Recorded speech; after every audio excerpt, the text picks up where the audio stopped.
Iqbal dan Aldi itu kayak trio petualang nggak jelas. Tiap ada long weekend, kita selalu cari tempat buat explore. Kali ini targetnya adalah Gunung Merapi. Kata Aldi, "Yud, lu harus banget cobain Merapi. Pemandangannya tuh nggak ada lawan. Sunrise-nya gila sih, beneran worth it." Gue yang biasanya skeptis soal pendakian akhirnya setuju. Tapi ada satu alasan gue mau ikut. Maya, cewek yang Aldi ajak buat gabung. Maya itu semacam paket komplit, cantik, smart, tapi agak tomboy. Pokoknya tipe cewek yang bikin gue, si jomblo ngenes ini, langsung pengen daftar jadi pacarnya. Gue ajak temen gue satu lagi nggak apa-apa kan?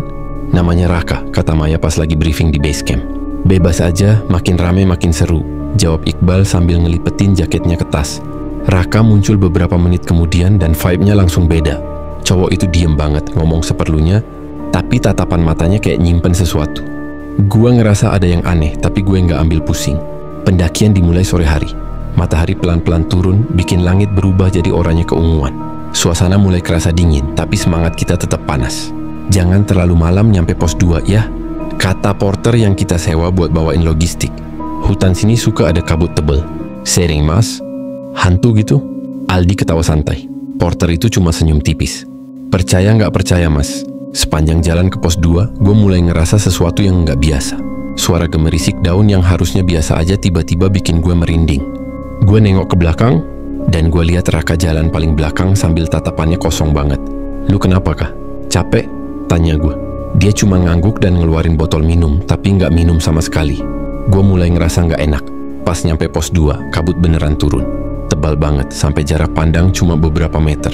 Aldi langsung nyalain headlamp, tapi cahaya itu kayak tenggelam di dalam kabut. Wah, gila ini kabut. Baru kali ini setebel ini, katanya. Udah, bikin tenda aja dulu. Besok baru lanjut, ujar Maya. Kita semua setuju, tapi saat tenda udah berdiri, Raka tiba-tiba ngomong, "Gue tidur di luar aja." Kita kaget dong. Hah? Tidur di luar gimana? Dingin kah? Kata Maya. Dia cuma nyengir kecil. Nggak ada apa-apa. Gue biasa. Malam itu suara-suara aneh mulai muncul. Kayak ada yang jalan di sekitar tenda, tapi pas gue ngintip nggak ada siapa-siapa. Esok paginya kita semua bangun dengan muka lecek, kecuali Raka. Dia kelihatan segar banget, padahal katanya tidur di luar. Gue iseng nanya, "Lu nggak kedinginan kah?" Dia cuma senyum. Udah biasa. Perjalanan lanjut ke pos 3, tapi suasana makin nggak enak. Maya cerita kalau tadi malam dia mimpi buruk. Gue mimpi ada cewek pakai baju putih berdiri di depan tenda kita, mukanya rusak parah. Aldi ketawa. Mimpi lu aja kali, jangan parno. Tapi gue nggak bisa bohong, mimpi Maya tuh relate banget sama apa yang gue lihat semalam. Pas tengah malam gue ngintip keluar dan gue swear to God, ada bayangan cewek berdiri di kejauhan. Gue kira itu cuma halusinasi karena capek. Pas sampai pos 3, kita ketemu pendaki lain yang turun buru-buru. Wajah mereka pucat. Salah satu dari mereka sempat ngomong ke porter kita, "Jangan lama-lama di atas mas, ada yang nggak beres." Makin naik makin aneh. Hutan mulai kerasa mencekam. Kabut yang turun lagi-lagi nggak normal. Bau busuk kayak bangkai juga mulai kecium. Raka yang tadinya diem, sekarang malah sering jalan paling depan kayak dia tahu arah. Gue makin nggak nyaman pas jalan makin naik. Kabutnya makin tebel dan bau busuk itu nggak hilang-hilang. Aldi yang biasanya paling santai sekarang juga kelihatan gelisah. Gue ngerasa aneh deh. Jalurnya kayak nggak bener, katanya sambil berhenti di tengah trek. Bener ini jalurnya kan? Gue nengok ke porter, tapi porter kita malah diem, mukanya tegang.